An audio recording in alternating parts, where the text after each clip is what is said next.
The Book of Leviticus. Leviticus 1. The Lord called Moses, and from the meeting tent gave him this message. Speak to the Israelites and tell them, when any one of you wishes to bring an animal offering to the Lord, such an offering must be from the herd or from the flock. If his holocaust offering is from the herd, it must be a male without blemish. To find favor with the Lord, he shall bring it to the entrance of the meeting tent, and there lay his hand on the head of the holocaust, so that it may be acceptable to make atonement for him. He shall then slaughter the bull before the Lord, but Aaron's sons, the priests, shall offer up its blood by splashing it on the sides of the altar, which is at the entrance of the meeting tent. Then he shall skin the holocaust and cut it up into pieces. After Aaron's sons, the priests, have put some burning embers on the altar and laid some wood on them, they shall lay the pieces of meat, together with the head and the suet, on top of the wood and embers on the altar. The inner organs and the shanks, however, the offerer shall first wash with water. The priest shall then burn the whole offering on the altar as a holocaust, a sweet-smelling oblation to the Lord. If his holocaust offering is from the flock, that is, a sheep or a goat, he must bring a male without blemish. This he shall slaughter before the Lord at the north side of the altar. Then Aaron's sons, the priest, shall splash its blood on the sides of the altar. When the offerer has cut it up into pieces, the priest shall lay these, together with the head and suet, on top of the wood and the fire on the altar. The inner organs and the shanks, however, the offerer shall first wash with water. The priest shall offer them up and then burn the whole offering on the altar as a holocaust, a sweet-smelling oblation to the Lord. If he offers a bird as a holocaust to the Lord, he shall choose a turtle dove or a pigeon as his offering. Having brought it to the altar where it is to be burned, the priest shall snap its head loose and squeeze out its blood against the side of the altar. Its crop and feathers shall be removed and thrown on the ash heap at the east side of the altar. Then, having split the bird down the middle without separating the halves, the priest shall burn it on the altar, over the wood on the fire as a holocaust, a sweet-smelling oblation to the Lord. Leviticus 2. When anyone wishes to bring a cereal offering to the Lord, his offering must consist of fine flour. He shall pour oil on it and put frankincense over it. When he has brought it to Aaron's sons, the priests, one of them shall take a handful of this fine flour and oil, together with all the frankincense, and this he shall burn on the altar as a token offering, a sweet-smelling oblation to the Lord. The rest of the cereal offering belongs to Aaron and his sons. It is a most sacred oblation to the Lord. When the cereal offering you present is baked in an oven, it must be in the form of unleavened cakes made of fine flour mixed with oil, or of unleavened wafers spread with oil. If you present a cereal offering that is fried on a griddle, it must be of fine flour mixed with oil and unleavened. Such a cereal offering must be broken into pieces, and oil must be poured over it. If you present a cereal offering that is prepared in a pot, it must be of fine flour, deep-fried in oil. A cereal offering that is made in any of these ways you shall bring to the Lord, offering it to the priest, who shall take it to the altar. Its token offering the priest shall then lift from the cereal offering and burn on the altar as a sweet-smelling oblation to the Lord. The rest of the cereal offering belongs to Aaron and his sons. It is a most sacred oblation to the Lord. Every cereal offering that you present to the Lord shall be unleavened, for you shall not burn any leaven or honey as an oblation to the Lord. Such you may indeed present to the Lord in the offering of first fruits, but they are not to be placed on the altar for a pleasing odor. However, every cereal offering that you present to the Lord shall be seasoned with salt. Do not let the salt of the covenant of your God be lacking from your cereal offering. On every offering you shall offer salt. If you present a cereal offering of first fruits to the Lord, you shall offer it in the form of fresh grits of new ears of grain, roasted by fire. On this cereal offering you shall put oil and frankincense. For its token offering the priest shall then burn some of the grits and oil, together with all the frankincense, as an oblation to the Lord. Leviticus 3. If someone, in presenting a peace offering, makes his offering from the herd, he may offer before the Lord either a male or a female animal, but it must be without blemish. He shall lay his hand on the head of his offering, and then slaughter it at the entrance of the meeting tent. but Aaron's sons, the priests, shall splash its blood on the sides of the altar. From the peace offering he shall offer as an oblation to the Lord the fatty membrane over the inner organs, and all the fat that adheres to them, as well as the 2 kidneys, with the fat on them near the loins, and the lobe of the liver, which he shall sever above the kidneys. All this Aaron's sons shall then burn on the altar with the holocaust, on the wood over the fire, as a sweet-smelling oblation to the Lord. If the peace offering he presents to the Lord is from the flock, he may offer either a male or a female animal, but it must be without blemish. If he presents a lamb as his offering, he shall bring it before the Lord, and after laying his hand on the head of his offering, he shall slaughter it before the meeting tent. But Aaron's sons shall splash its blood on the sides of the altar. As an oblation to the Lord he shall present the fat of the peace offering, the whole fatty tail, which he must sever close to the spine, the fatty membrane over the inner organs, and all the fat that adheres to them, as well as the 2 kidneys, with the fat on them near the loins, and the lobe of the liver, which he must sever above the kidneys. All this the priest shall burn on the altar as the food of the Lord's oblation. If he presents a goat, he shall bring it before the Lord, and after laying his hand on its head, he shall slaughter it before the meeting tent. But Aaron's sons shall splash its blood on the sides of the altar. From it he shall offer as an oblation to the Lord the fatty membrane over the inner organs, and all the fat that adheres to them, as well as the 2 kidneys, with the fat on them near the loins, and the lobe of the liver, which he must sever above the kidneys. All this the priest shall burn on the altar as the food of the sweet-smelling oblation. All the fat belongs to the Lord. This shall be a perpetual ordinance for your descendants, wherever they may dwell. You shall not partake of any fat or any blood. Leviticus 4. The Lord said to Moses, "Tell the Israelites, when a person inadvertently commits a sin against some command of the Lord by doing one of the forbidden things, if it is the anointed priest who thus sins and thereby makes the people also become guilty, he shall present to the Lord a young, unblemished bull as a sin offering for the sin he committed. Bringing the bullock to the entrance of the meeting tent before the Lord, he shall lay his hand on its head and slaughter it before the Lord. The anointed priest shall then take some of the bullock's blood and bring it into the meeting tent, where, dipping his finger in the blood, he shall sprinkle it 7 times before the Lord toward the veil of the sanctuary. The priest shall also put some of the blood on the horns of the altar of fragrant incense, which is before the Lord in the meeting tent. The rest of the bullock's blood he shall pour out at the base of the altar of holocaust, which is at the entrance of the meeting tent. From the sin offering bullock he shall remove all the fatty membrane over the inner organs, and all the fat that adheres to them, as well as the 2 kidneys, with the fat on them near the loins, and the lobe of the liver, which he must sever above the kidneys. This is the same as is removed from the ox of the peace offering, and the priest shall burn it on the altar of holocausts. The hide of the bullock and all its flesh, with its head, legs, inner organs, and offal, in short, the whole bullock, shall be brought outside the camp to a clean place where the ashes are deposited, and there be burned up in a wood fire. At the place of the ash heap, there it must be burned. If the whole community of Israel inadvertently, and without even being aware of it, does something that the Lord has forbidden and thus makes itself guilty, should it later on become known that the sin was committed, the community shall present a young bull as a sin offering. They shall bring it before the meeting tent, and here before the Lord the elders of the community shall lay their hands on the bullock's head. When the bullock has been slaughtered before the Lord, the anointed priest shall bring some of its blood into the meeting tent, and dipping his finger in the blood, he shall sprinkle it 7 times before the Lord toward the veil. He shall also put some of the blood on the horns of the altar of fragrant incense, which is before the Lord in the meeting tent.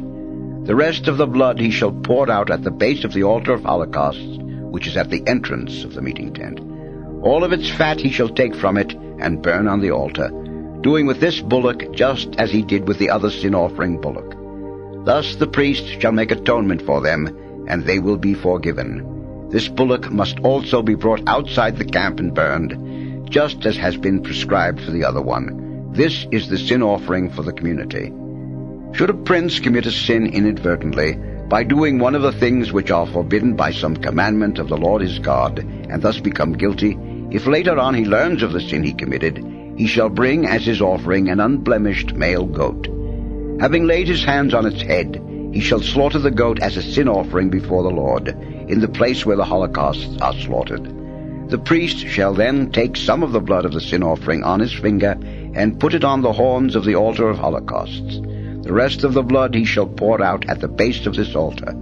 All of the fat he shall burn on the altar like the fat of a peace offering. Thus the priest shall make atonement for the prince's sin, and it will be forgiven. If a private person commits a sin inadvertently by doing one of the things which are forbidden by the commandments of the Lord, and thus becomes guilty, should he later on learn of the sin he committed, he shall bring an unblemished she-goat as the offering for his sin. Having laid his hand on the head of the sin offering, he shall slaughter it at the place of the holocausts.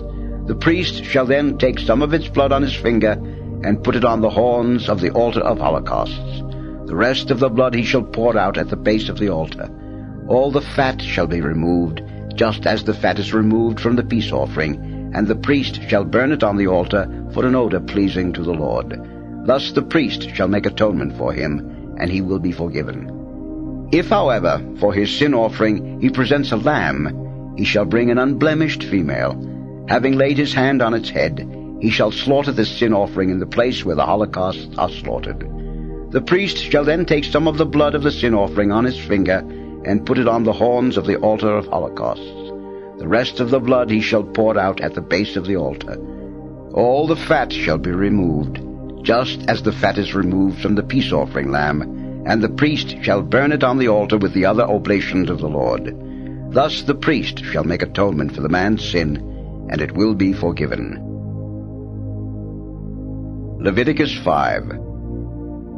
If any person refuses to give the information which, as a witness of something he has seen or learned, he has been adjured to give, and thus commits a sin and has guilt to bear, or if someone, without being aware of it, touches any unclean thing, as the carcass of an unclean wild animal, or that of an unclean domestic animal, or that of an unclean swarming creature, and thus becomes unclean and guilty, or if someone, without being aware of it, touches some human uncleanness, whatever kind of uncleanness this may be, and then recognizes his guilt, or if someone, without being aware of it, rashly utters an oath to do good or evil, such as men are accustomed to utter rashly, and then recognizes that he is guilty of such an oath, then whoever is guilty in any of these cases shall confess the sin he has incurred, and as his sin offering for the sin he has committed, he shall bring to the Lord a female animal from the flock, a ewe lamb or a she-goat.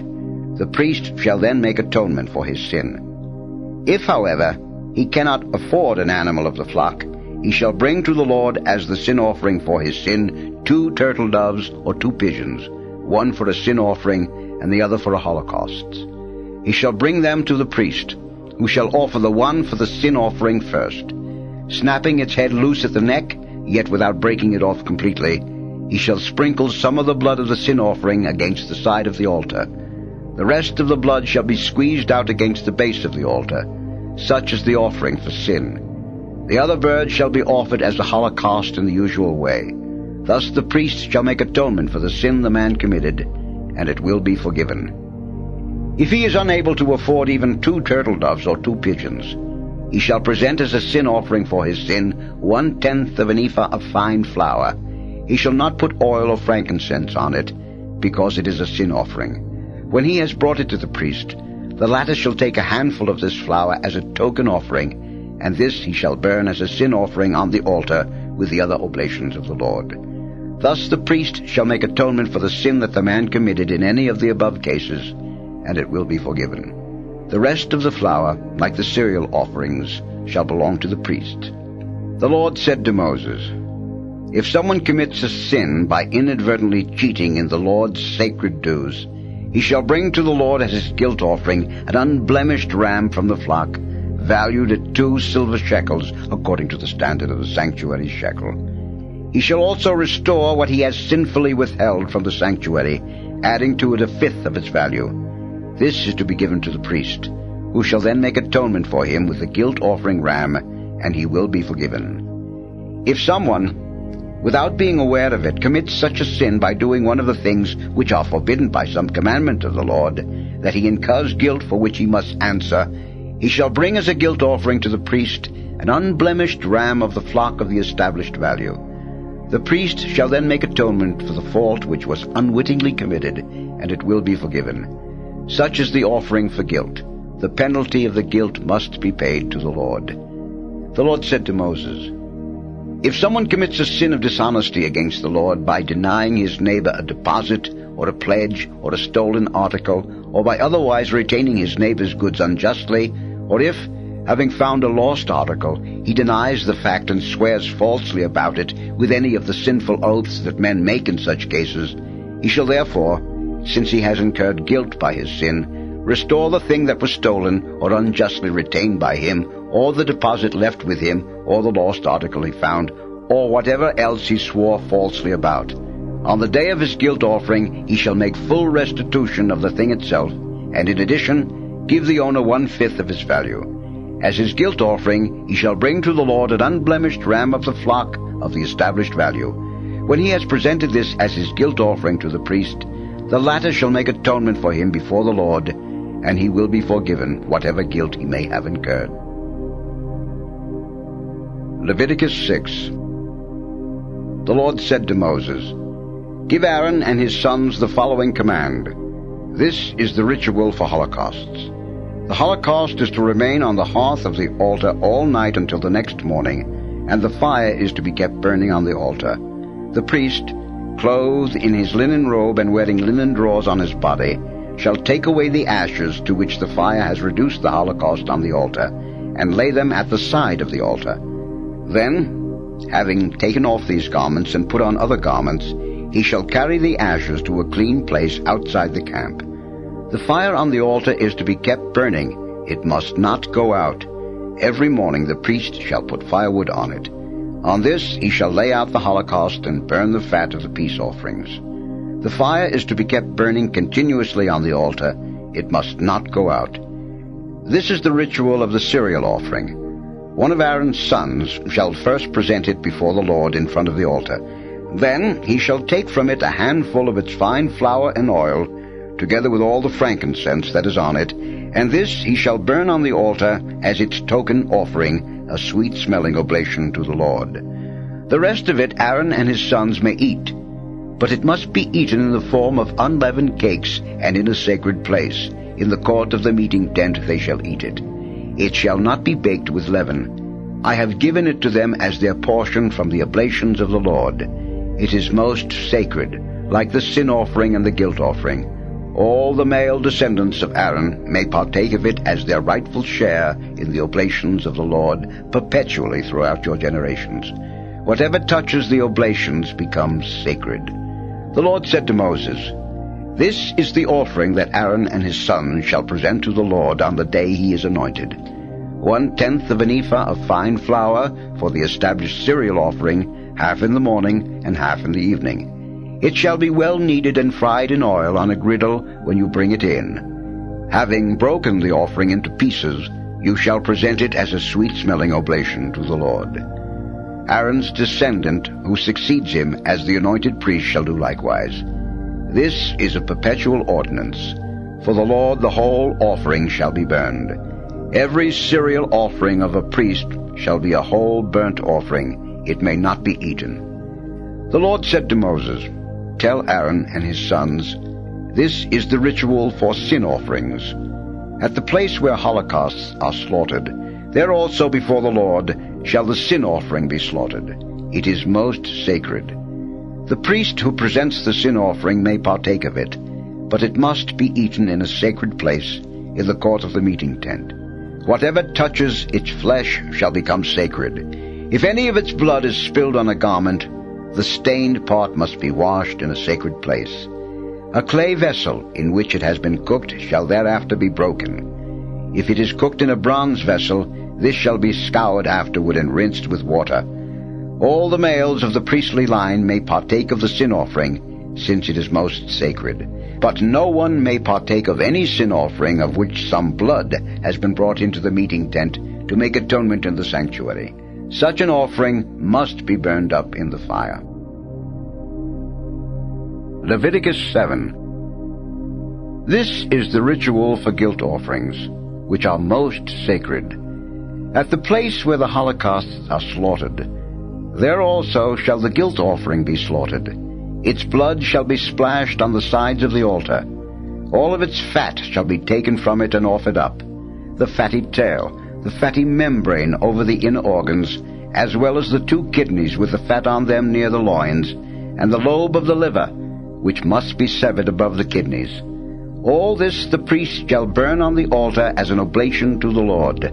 This is the guilt offering. All the males of the priestly line may partake of it, but it must be eaten in a sacred place, since it is most sacred. Because the sin offering and the guilt offering are alike, both having the same ritual, the guilt offering likewise belongs to the priest who makes atonement with it. Similarly, the priest who offers a holocaust for someone may keep for himself the hide of the holocaust that he has offered. Also, every cereal offering that is baked in an oven, or deep-fried in a pot, or fried on a griddle, shall belong to the priest who offers it, whereas all cereal offerings that are offered up dry or mixed with oil shall belong to all of Aaron's sons without distinction. This is the ritual for the peace offerings that are presented to the Lord. When anyone makes a peace offering in thanksgiving, together with his thanksgiving sacrifice, he shall offer unleavened cakes mixed with oil, unleavened wafers spread with oil, and cakes made of fine flour mixed with oil and well kneaded. His offering shall also include loaves of leavened bread, along with the victim of his peace offering for thanksgiving. From each of his offerings he shall present 1 portion as a contribution to the Lord. This shall belong to the priest who splashes the blood of the peace offering. The flesh of the thanksgiving sacrifice shall be eaten on the day it is offered. None of it may be kept till the next day. However, if the sacrifice is a votive or free will offering, it should indeed be eaten on the day the sacrifice is offered. But what is left over may be eaten on the next day. Should any flesh from the sacrifice be left over on the 3rd day, it must be burned up in the fire. If therefore any of the flesh of the peace offering is eaten on the 3rd day, it shall not win favor for him, nor shall it be reckoned to his credit. Rather, it shall be considered as refuse, and anyone who eats of it shall have his guilt to bear. Should the flesh touch anything unclean, it may not be eaten, but shall be burned up in the fire. All who are clean may partake of this flesh. If, however, someone while in a state of uncleanness eats any of the flesh of a peace offering belonging to the Lord, that person shall be cut off from his people. Likewise, if someone touches anything unclean, whether the uncleanness be of human or of animal origin, or from some loathsome crawling creature, and then eats of a peace offering belonging to the Lord, that person too shall be cut off from his people. The Lord said to Moses, "Tell the Israelites, you shall not eat the fat of any ox or sheep or goat. Although the fat of an animal that has died a natural death, or has been killed by wild beasts, may be put to any other use, you may not eat it. If anyone eats the fat of an animal from which an oblation is made to the Lord, such a one shall be cut off from his people. Wherever you dwell, you shall not partake of any blood, be it of bird or of animal. Every person who partakes of any blood shall be cut off from his people." The Lord said to Moses, "Tell the Israelites, he who presents a peace offering to the Lord shall bring a part of it as his special offering to him, carrying in with his own hands the oblations to the Lord. The fat is to be brought in, together with the breast, which is to be waved as a wave offering before the Lord. The priest shall burn the fat on the altar, but the breast belongs to Aaron and his sons. Moreover, from your peace offering you shall give to the priest the right leg as a raised offering. The descendant of Aaron who offers up the blood and fat of the peace offering shall have the right leg as his portion. For from the peace offerings of the Israelites I have taken the breast that is waved, and the leg that is raised up, and I have given them to Aaron the priest, and to his sons, by a perpetual ordinance as a contribution from the Israelites. This is the priestly share from the oblations of the Lord, allotted to Aaron and his sons on the day he called them to be the priests of the Lord. On the day he anointed them, the Lord ordered the Israelites to give them this share by a perpetual ordinance throughout their generations. This is the ritual for holocausts, cereal offerings, sin offerings, guilt offerings, ordination offerings, and peace offerings, which the Lord enjoined on Moses at Mount Sinai at the time when he commanded the Israelites in the wilderness of Sinai to bring their offerings to the Lord. Leviticus 8. The Lord said to Moses, "Take Aaron and his sons, together with the vestments, the anointing oil, the bullock for a sin offering, the 2 rams, and the basket of unleavened food.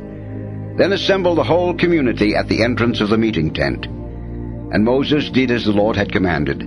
When the community had assembled at the entrance of the meeting tent, Moses told them what the Lord had ordered to be done. Bringing forward Aaron and his sons, he first washed them with water. Then he put the tunic on Aaron, girded him with the sash, clothed him with the robe, placed the ephod on him, and girded him with the embroidered belt of the ephod, fastening it around him.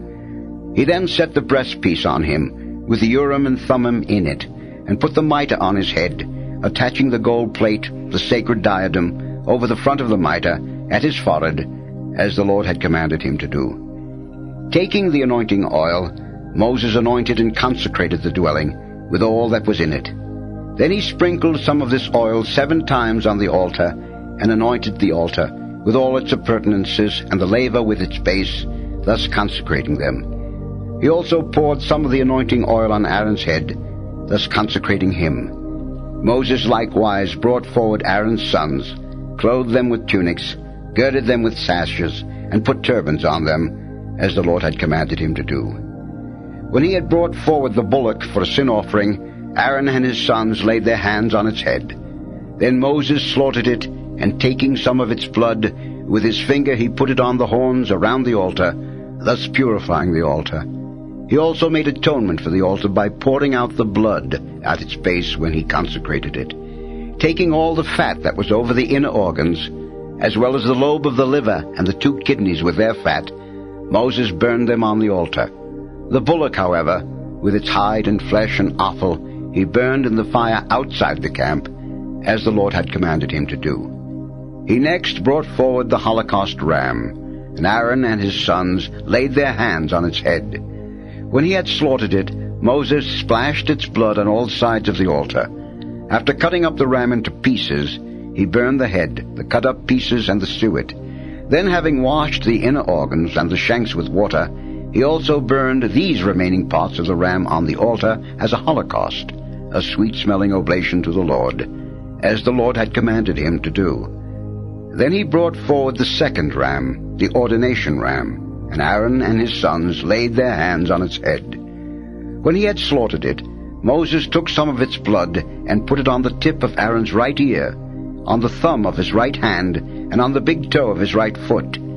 Moses had the sons of Aaron also come forward, and he put some of the blood on the tips of their right ears, on the thumbs of their right hands, and on the big toes of their right feet. The rest of the blood he splashed on the sides of the altar. He then took the fat, the fatty tail and all the fat over the inner organs, the lobe of the liver and the 2 kidneys with their fat, and likewise the right leg. From the basket of unleavened food that was set before the Lord, he took 1 unleavened cake, 1 loaf of bread made with oil, and 1 wafer. These he placed on top of the portions of fat in the right leg. He then put all these things into the hands of Aaron and his sons, whom he had waved them as a wave offering before the Lord. When he had received them back, Moses burned them with the holocaust on the altar as the ordination offering, a sweet-smelling oblation to the Lord. He then took the breast and waved it as a wave offering before the Lord. This was Moses' own portion of the ordination ram. All this was in keeping with the Lord's command to Moses. Taking some of the anointing oil and some of the blood that was on the altar, Moses sprinkled with it Aaron and his vestments, as well as his sons and their vestments, thus consecrating both Aaron and his vestments, and his sons and their vestments. Finally, Moses said to Aaron and his sons, "Boil the flesh at the entrance of the meeting tent, and there eat it with the bread that is in the basket of the ordination offering, in keeping with the command I have received. Aaron and his sons shall eat of it. What is left over of the flesh and the bread you shall burn up in the fire. Moreover, you are not to depart from the entrance of the meeting tent for 7 days, until the days of your ordination are completed. For your ordination is to last for 7 days. The Lord has commanded that what has been done today be done to make atonement for you.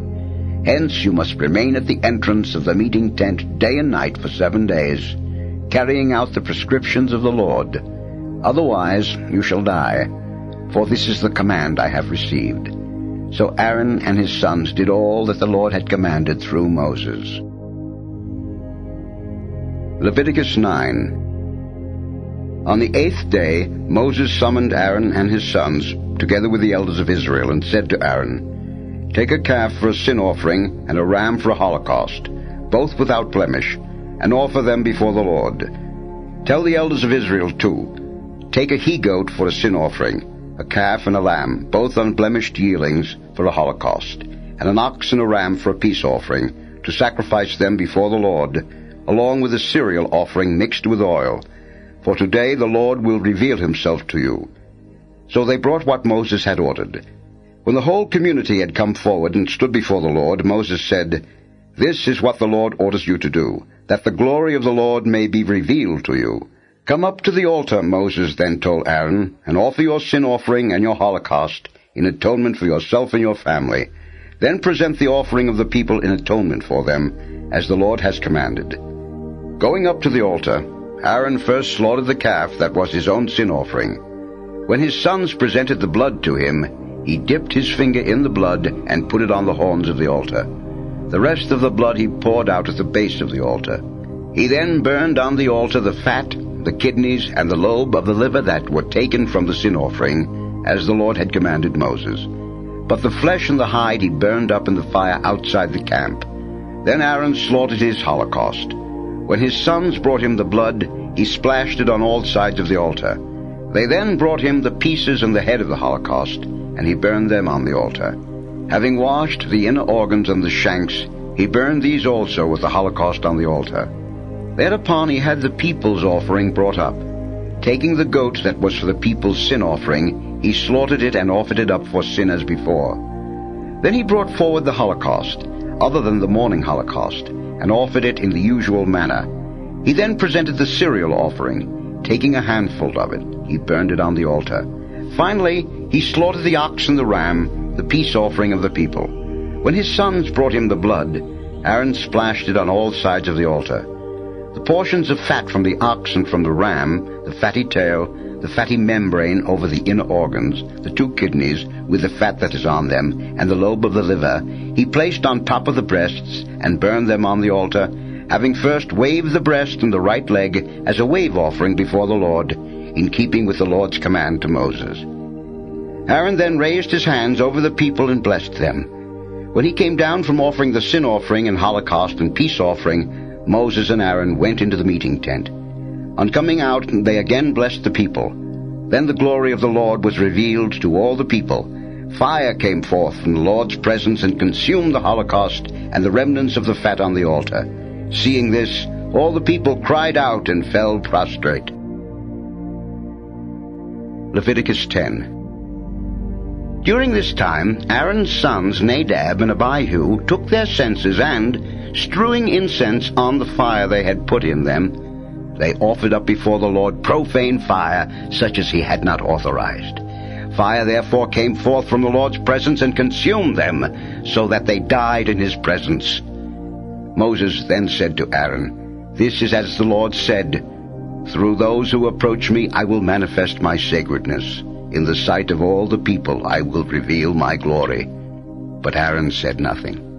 Then Moses summoned Mishael and Elzaphan, the sons of Aaron's uncle Uzziel, with the order, "Come, remove your kinsmen from the sanctuary, and carry them to a place outside the camp." So they went in and took them in their tunics outside the camp, as Moses had commanded. Moses said to Aaron and his sons Eleazar and Ithamar, "Do not bare your heads or tear your garments, lest you bring not only death on yourselves, but God's wrath also on the whole community. Your kinsmen, the rest of the house of Israel, shall mourn for those whom the Lord's fire has smitten. But do not you go beyond the entry of the meeting tent, else you shall die. For the anointing oil of the Lord is upon you." So they did as Moses told them. The Lord said to Aaron, When you are to go to the meeting tent, you and your sons are forbidden under pain of death by a perpetual ordinance throughout your generations to drink any wine or strong drink. You must be able to distinguish between what is sacred and what is profane, between what is clean and what is unclean. You must teach the Israelites all the laws that the Lord has given them through Moses. Moses said to Aaron and his surviving sons, Eleazar and Ithamar, "Take the cereal offering left over from the oblations of the Lord, and eat it beside the altar in the form of unleavened cakes. Since it is most sacred, you must eat it in a sacred place. This is your due from the oblations of the Lord, and that of your sons. Such is the command I have received. With your sons and daughters you shall also eat the breast of the wave offering and the leg of the raised offering in a clean place, for these have been assigned to you and your children as your due from the peace offerings of the Israelites. The leg of the raised offering and the breast of the wave offering shall first be brought in with the oblations, the fatty portions, that ought to be waved as a wave offering before the Lord. Then they shall belong to you and your children by a perpetual ordinance, as the Lord has commanded." When Moses inquired about the goat of the sin offering, he discovered that it had all been burned. So he was angry with the surviving sons of Aaron, Eleazar and Ithamar, and said, "Why did you not eat the sin offering in the sacred place, since it is most sacred? It has been given to you that you might bear the guilt of the community and make atonement for them before the Lord. If its blood was not brought into the inmost part of the sanctuary, you should certainly have eaten the offering in the sanctuary, in keeping with the command I had received." Aaron answered Moses, "Even though they presented their sin offering and holocaust before the Lord today, yet this misfortune has befallen me. Had I then eaten of the sin offering today, would it have been pleasing to the Lord?" On hearing this, Moses was satisfied. Leviticus 11. The Lord said to Moses and Aaron, "Speak to the Israelites and tell them, of all land animals these are the ones you may eat. Any animal that has hoofs you may eat, provided it is cloven-footed and chews the cud. But you shall not eat any of the following that only chew the cud, or only have hoofs: the camel, which indeed chews the cud, but does not have hoofs, and is therefore unclean for you; the rock badger, which indeed chews the cud, but does not have hoofs, and is therefore unclean for you; the hare, which indeed chews the cud, but does not have hoofs, and is therefore unclean for you; and the pig, which does indeed have hoofs, and is cloven-footed, but does not chew the cud, and is therefore unclean for you. Their flesh you shall not eat, and their dead bodies you shall not touch. They are unclean for you. Of the various creatures that live in the water, you may eat the following: whatever in the seas or in river waters has both fins and scales you may eat. But of the various creatures that crawl or swim in the water, whether in the sea or in the rivers, all those that lack either fins or scales are loathsome for you, and you shall treat them as loathsome. Their flesh you shall not eat, and their dead bodies you shall loathe. Every water creature that lacks fins or scales is loathsome for you. Of the birds, these you shall loathe, and as loathsome, they shall not be eaten: the eagle, the vulture, the osprey, the kite, the various species of falcons, the various species of crows, the ostrich, the nightjar, the gull, the various species of hawks, the owl, the cormorant, the screech owl, the barn owl, the desert owl, the buzzard, the stork, the various species of herons, the hoopoe, and the bat. The various winged insects that walk on all fours are loathsome for you. But of the various winged insects that walk on all fours, you may eat those that have jointed legs for leaping on the ground. Hence of these you may eat the following: the various kinds of locusts, the various kinds of grasshoppers, the various kinds of katydids, and the various kinds of crickets. All other winged insects that have 4 legs are loathsome for you. Such is the uncleanness that you contract, that everyone who touches their dead bodies shall be unclean until evening. And everyone who picks up any part of their dead bodies shall wash his garments and be unclean until evening. All hoofed animals that are not cloven-footed or do not chew the cud are unclean for you. Everyone who touches them becomes unclean. Of the various quadrupeds, all those that walk on paws are unclean for you. Everyone who touches their dead bodies shall be unclean until evening. And everyone who picks up their dead bodies shall wash his garments and be unclean until evening. Such is their uncleanness for you. Of the creatures that swarm on the ground, The following are unclean for you: the rat, the mouse, the various kinds of lizards, the gecko, the chameleon, the agama, the skink, and the mole. Among the various swarming creatures, these are unclean for you. Everyone who touches them when they are dead shall be unclean until evening. Everything on which one of them falls when dead becomes unclean. Any such article that men use, whether it be an article of wood, cloth, leather, or goat hair, must be put in water and remain unclean until evening, when it again becomes clean. Should any of these creatures fall into a clay vessel, everything in it becomes unclean, and the vessel itself you must break. Any solid food that was in contact with water, and any liquid that men drink, in any such vessel becomes unclean. Any object on which one of their dead bodies falls becomes unclean. If it is an oven or a jar stand, this must be broken to pieces. They are unclean, and shall be treated as unclean by you. However, a spring or a cistern for collecting water remains clean, but whoever touches the dead body becomes unclean. Any sort of cultivated grain remains clean even though one of their dead bodies falls on it. But if the grain has become moistened, it becomes unclean when one of these falls on it. When one of the animals that you could otherwise eat dies of itself, anyone who touches its dead body shall be unclean until evening. And anyone who eats of its dead body shall wash his garments and be unclean until evening. So also, anyone who removes its dead body shall wash his garments and be unclean until evening. All the creatures that swarm on the ground are loathsome and shall not be eaten. Whether it crawls on its belly, goes on all fours, or has many legs, you shall eat no swarming creature.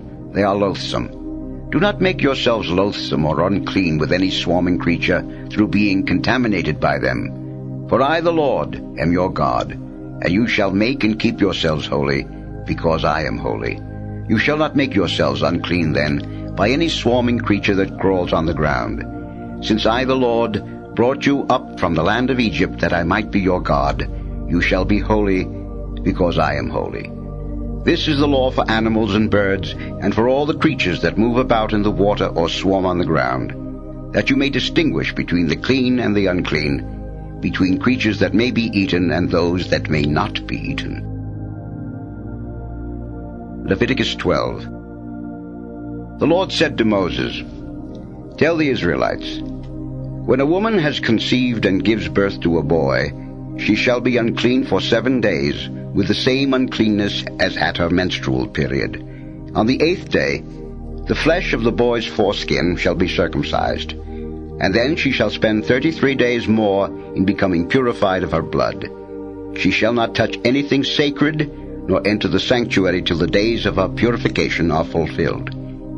If she gives birth to a girl, for 14 days she shall be as unclean as at her menstruation, after which she shall spend 66 days in becoming purified of her blood. When the days of her purification for a son or for a daughter are fulfilled, she shall bring to the priest at the entrance of the meeting tent a yearling lamb for a holocaust, and a pigeon or a turtle dove for a sin offering. The priest shall offer them up before the Lord to make atonement for her, and thus she will be clean again after her flow of blood. Such is the law for the woman who gives birth to a boy or a girl child. If, however, she cannot afford a lamb, she may take 2 turtle doves or 2 pigeons, the one for a holocaust and the other for a sin offering. The priest shall make atonement for her, and thus she will again be clean. Leviticus 13.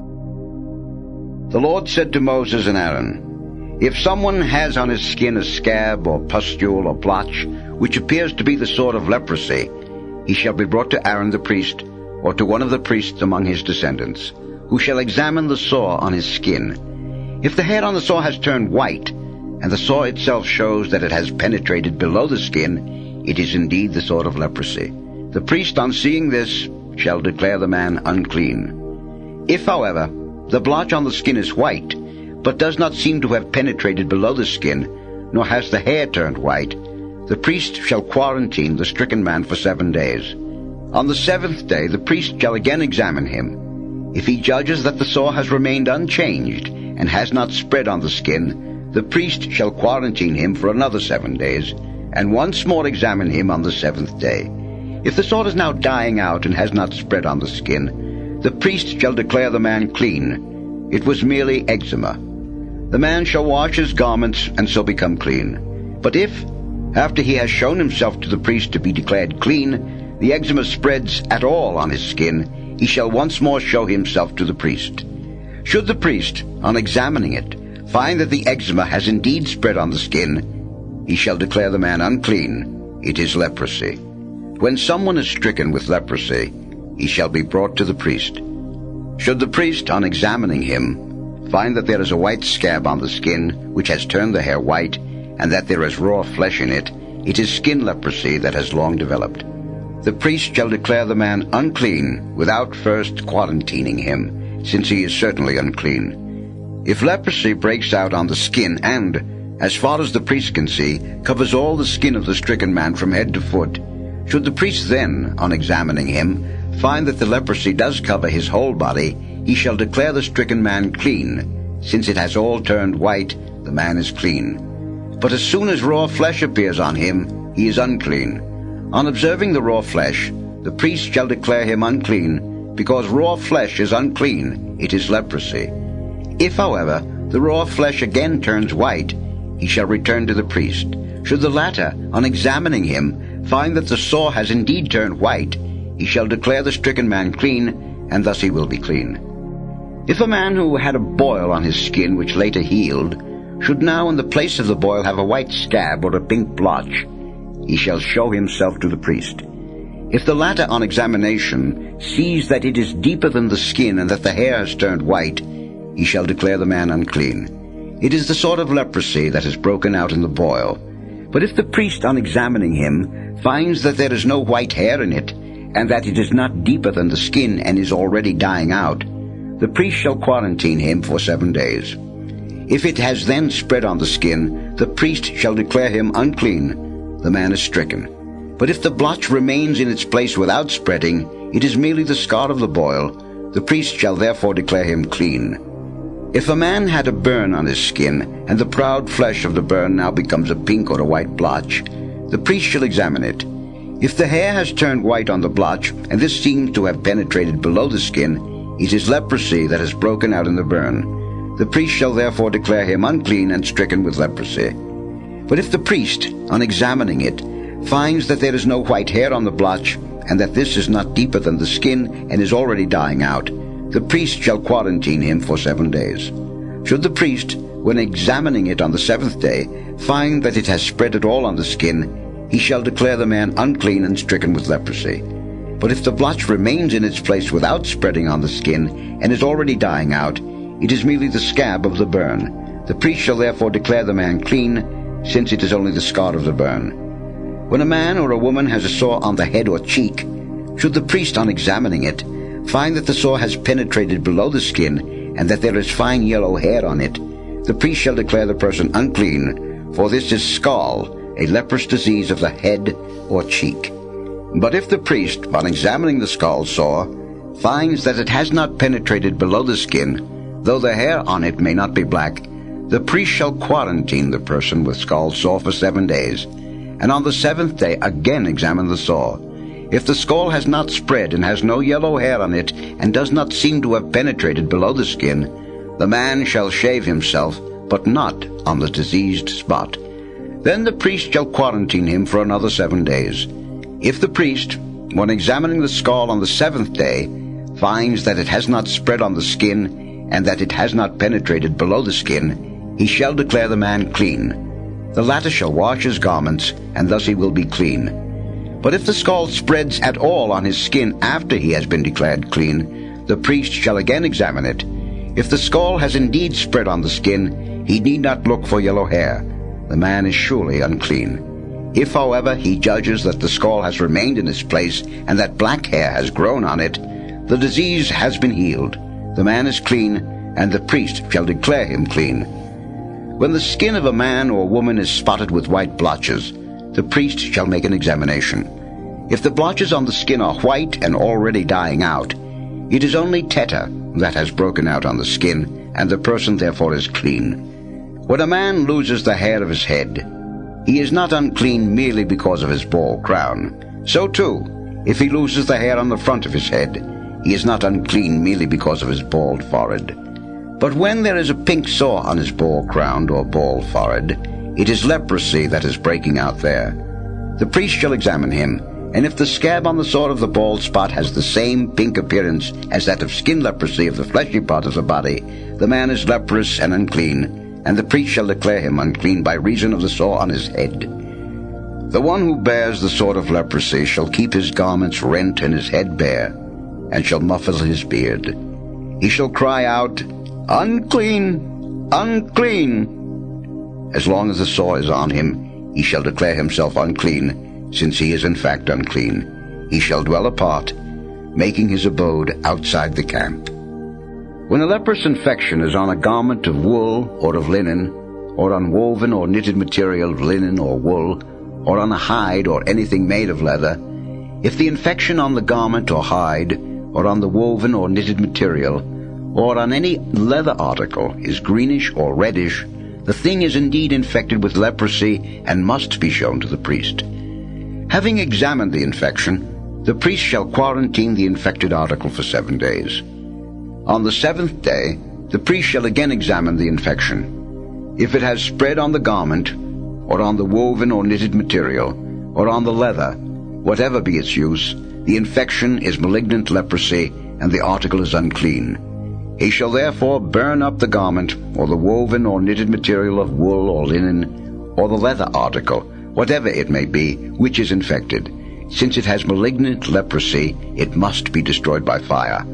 But if the priest, on examining the infection, finds that it has not spread on the garment, or on the woven or knitted material, or on the leather article, he shall give orders to have the infected article washed, and then quarantined for another 7 days. Then the priest shall again examine the infected article after it has been washed. If the infection has not changed its appearance, even though it may not have spread, the article is unclean and shall be destroyed by fire. But if the priest, on examining the infection, finds that it is dying out after the washing, he shall tear the infected part out of the garment, or the leather, or the woven or knitted material. If, however, the infection again appears on the garment, or on the woven or knitted material, or on the leather article, it is still virulent, and the thing infected shall be destroyed by fire. But if, after the washing, the infection has left the garment, or the woven or knitted material, or the leather article, the thing shall be washed a second time, and thus it will be clean. This is the law for leprous infection on a garment of wool or linen, or on woven or knitted material, or on any leather article, to determine whether it is clean or unclean.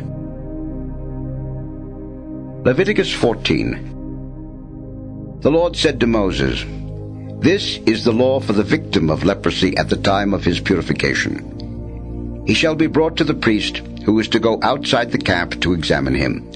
If the priest finds that the sort of leprosy has healed in the leper, he shall order the man who is to be purified to get 2 live clean birds, as well as some cedar wood, scarlet yarn, and hyssop.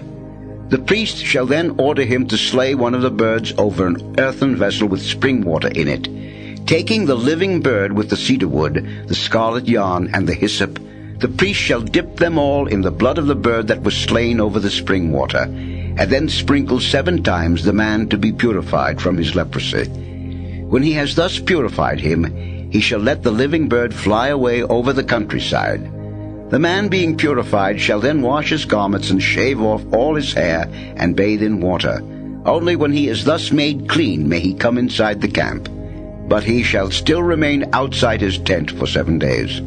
On the 7th day he shall again shave off all the hair of his head, his beard, his eyebrows, and any other hair he may have, and also wash his garments and bathe his body in water, and so he will be clean. On the 8th day he shall take 2 unblemished male lambs, 1 unblemished yearling ewe lamb, 3/10 of an ephah of fine flour mixed with oil for a cereal offering, and 1 log of oil. The priest who performs the purification ceremony shall place the man who is being purified, as well as all these offerings, before the Lord at the entrance of the meeting tent. Taking one of the male lambs, the priest shall present it as a guilt offering, along with a log of oil, waving them as a wave offering before the Lord. This lamb he shall slaughter in the sacred place where the sin offering and the holocaust are slaughtered. because like the sin offering, the guilt offering belongs to the priest and is most sacred. Then the priest shall take some of the blood of the guilt offering and put it on the tip of the man's right ear, the thumb of his right hand, and the big toe of his right foot. The priest shall also take the log of oil and pour some of it into the palm of his own left hand. Then, dipping his right forefinger in it, he shall sprinkle it 7 times before the Lord.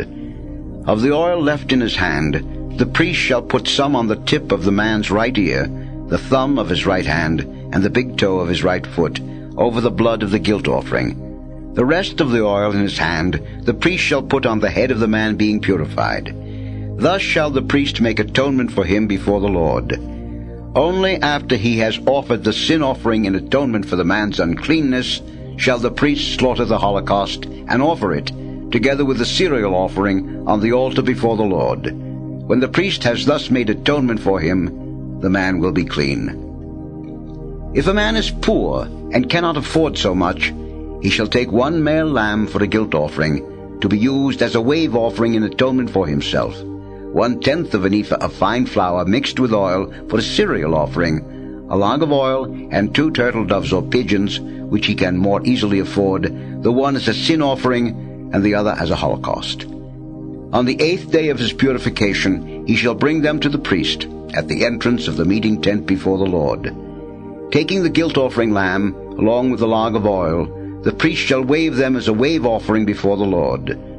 When he has slaughtered the guilt offering lamb, he shall take some of its blood, and put it on the tip of the right ear of the man being purified, on the thumb of his right hand, and on the big toe of his right foot.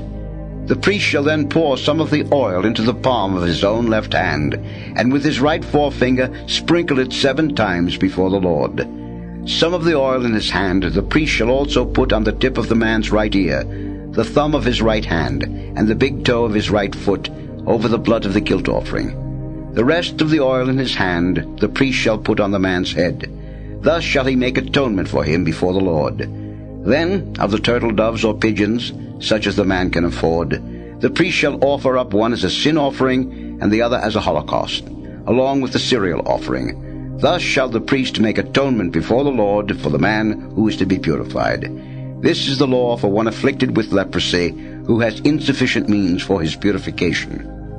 The Lord said to Moses and Aaron, "When you come into the land of Canaan, which I am giving you to possess, if I put a leprous infection on any house of the land you occupy, the owner of the house shall come and report to the priest, 'It looks to me as if my house were infected.' The priest shall then order the house to be cleared out before he goes in to examine the infection, lest everything in the house become unclean. Only after this is he to go in to examine the house. If the priest, on examining it, finds that the infection on the walls of the house consists of greenish or reddish depressions which seem to go deeper than the surface of the wall, he shall close the door of the house behind him and quarantine the house for 7 days. On the 7th day, the priest shall return to examine the house again. If he finds that the infection has spread on the walls, he shall order the infected stones to be pulled out and cast in an unclean place outside the city. The whole inside of the house shall then be scraped, and the mortar that has been scraped off shall be dumped in an unclean place outside the city.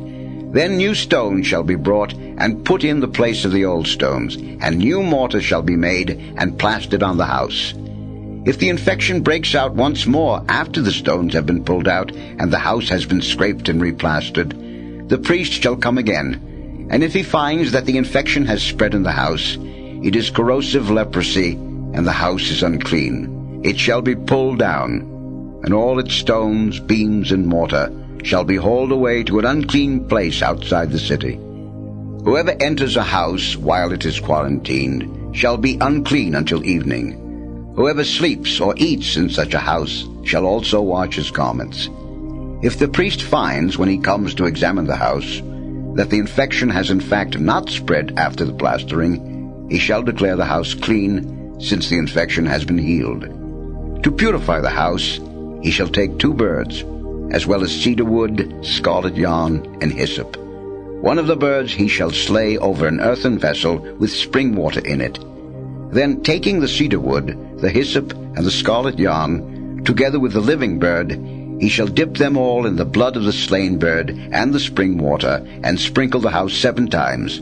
Thus shall he purify the house with the bird's blood and the spring water, along with the living bird, the cedar wood, the hyssop, and the scarlet yarn. He shall then let the living bird fly away over the countryside outside the city. When he has thus made atonement for it, the house will be clean. This is the law for every kind of human leprosy and scall, for leprosy of garments and houses, as well as for scabs, pustules, and blotches, so that it may be manifest when there is a state of uncleanness and when a state of cleanness.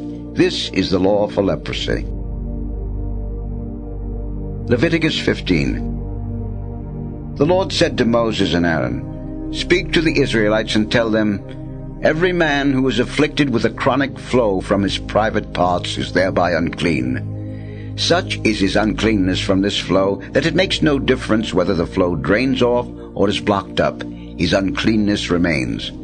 Any bed on which the man afflicted with the flow lies is unclean, and any piece of furniture on which he sits is unclean. Anyone who touches his bed shall wash his garments, bathe in water, and be unclean until evening. Whoever sits on a piece of furniture on which the afflicted man was sitting shall wash his garments, bathe in water, and be unclean until evening. Whoever touches the body of the afflicted man shall wash his garments, bathe in water, and be unclean until evening. If the afflicted man spits on a clean man, the latter shall wash his garments, bathe in water, and be unclean until evening. Any saddle on which the afflicted man rides is unclean. Whoever touches anything that was under him shall be unclean until evening. Whoever lifts up any such thing shall wash his garments, bathe in water, and be unclean until evening. Anyone whom the afflicted man touches with unrinsed hands shall wash his garments, bathe in water, and be unclean until evening. Earthenware touched by the afflicted man shall be broken, and every wooden article shall be rinsed with water. When a man who has been afflicted with a flow becomes free of his affliction, he shall wait 7 days for his purification. Then he shall wash his garments and bathe his body in fresh water, and so he will be clean. On the 8th day he shall take 2 turtle doves or 2 pigeons, and going before the Lord to the entrance of the meeting tent, he shall give them to the priest, who shall offer them up, the one as a sin offering and the other as a holocaust. Thus shall the priest make atonement before the Lord for the man's flow. When a man has an emission of seed, he shall bathe his whole body in water and be unclean until evening.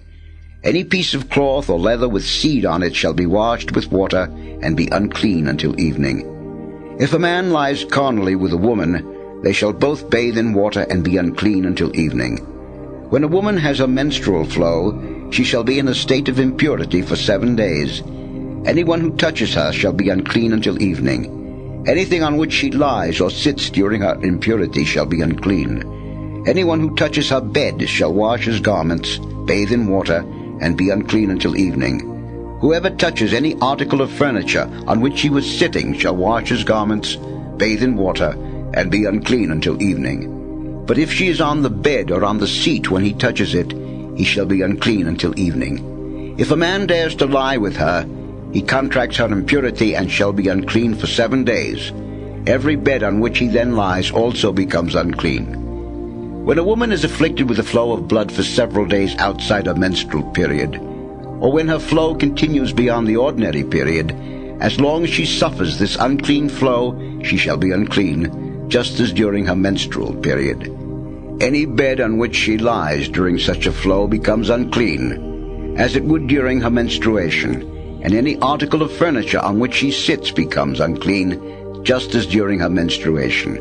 Anyone who touches them becomes unclean. He shall wash his garments, bathe in water, and be unclean until evening. If she becomes freed from her affliction, she shall wait 7 days, and only then is she to be purified. On the 8th day she shall take 2 turtle doves or 2 pigeons, and bring them to the priest at the entrance of the meeting tent. The priest shall offer up one of them as a sin offering, and the other as a holocaust. Thus shall the priest make atonement before the Lord for her unclean flow.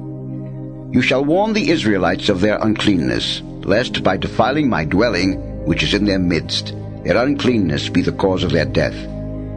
This is the law for the man who is afflicted with a chronic flow, or who has an emission of seed, and thereby becomes unclean, as well as for the woman who has a menstrual period, or who is afflicted with a chronic flow, the law for male and female, and also for the man who lies with an unclean woman.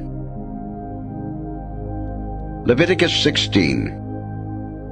After the death of Aaron's 2 sons, who died when they approached the Lord's presence, the Lord spoke to Moses and said to him, "Tell your brother Aaron that he is not to come whenever he pleases into the sanctuary, inside the veil, in front of the propitiatory on the ark. Otherwise, when I reveal myself in a cloud above the propitiatory, he will die. Only in this way may Aaron enter the sanctuary. He shall bring a young bullock for a sin offering and a ram for a holocaust.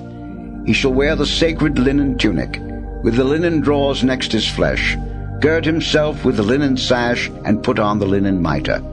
But since these vestments are sacred, he shall not put them on until he has first bathed his body in water. From the Israelite community he shall receive 2 male goats for a sin offering and 1 ram for a holocaust. Aaron shall bring in the bullock, his sin offering, to atone for himself and for his household. Taking the 2 male goats and setting them before the Lord at the entrance of the meeting tent, he shall cast lots to determine which one is for the Lord and which for Azazel. The goat that is determined by lot for the Lord, Aaron shall bring in and offer up as a sin offering. But the goat determined by lot for Azazel he shall set alive before the Lord, so that with it he may make atonement by sending it off to Azazel in the desert. Thus shall Aaron offer up the bullock, his sin offering, to atone for himself and for his family. When he has slaughtered it, he shall take a censer full of glowing embers from the altar before the Lord, as well as a double handful of finely ground fragrant incense, and bringing them inside the veil, there before the Lord he shall put incense on the fire, so that a cloud of incense may cover the propitiatory over the commandments, else he will die. Taking some of the bullock's blood, he shall sprinkle it with his finger on the forepart of the propitiatory, and likewise sprinkle some of the blood with his finger 7 times in front of the propitiatory. Then he shall slaughter the people's sin-offering goat, and bringing its blood inside the veil, he shall do with it as he did with the bullock's blood, sprinkling it on the propitiatory and before it.